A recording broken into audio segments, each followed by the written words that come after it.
Then we're moving to our final part, which is composite functions.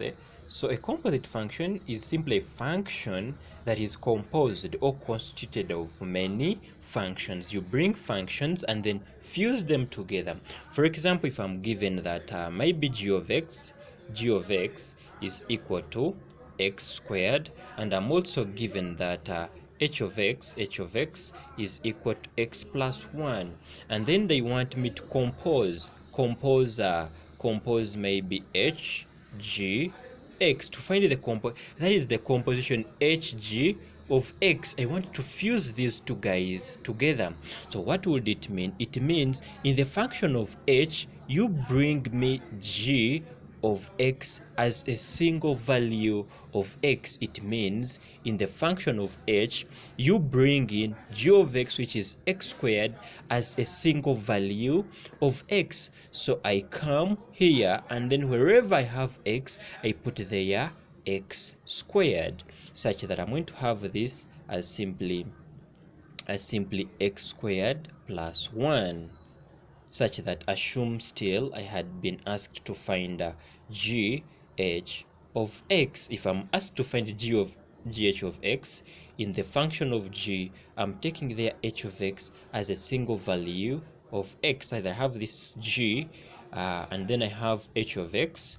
H of x is x plus 1. I'm bringing it as a single value of x, so that this is going to be x plus 1 squared, which is the same as x squared plus 2x plus 1 squared, which is 1. So we have another interesting question here. We have f and g given by that, and then gx equal to 2x plus 1, and then on f we've been told that x is not equal to 1. What does x not equal to 1 mean?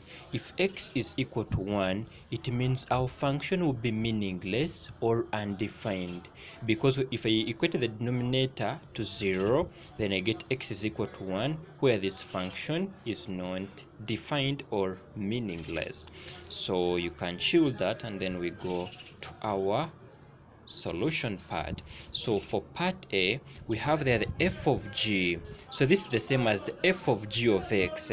So this is the same as the fg applied to x, such that this is f giving me g of x as a single value of x. This is f. What is my g? My g is 2x. My g is 2x plus 1.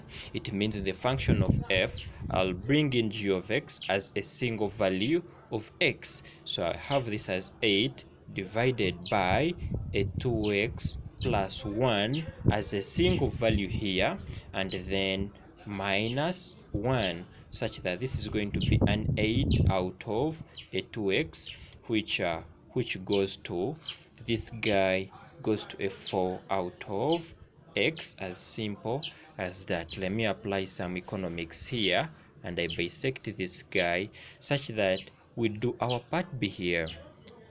If we were to do our part B here, our part B is g squared. What does g squared mean? G squared doesn't mean I come and I square the function g of x. No, it means this guy implies the g, that is gg, and then I can apply it on x. It doesn't mean this function squared, such that this is the same as g giving me g of x into itself. In other words, it is the same as g taking g of x as a single value of x in itself, such that this guy has a single value of x in the function of g of x. So this is 2 when I'm bringing it there as a single value of x in itself, such that this is the same as 4x plus a 2 plus 1, such that this moves very fast. This moves very fast to a 4x plus 3, as interesting as that. So this concludes our composite functions and as our functions. So catch up in the next videos for more interesting mathematics. Thank you.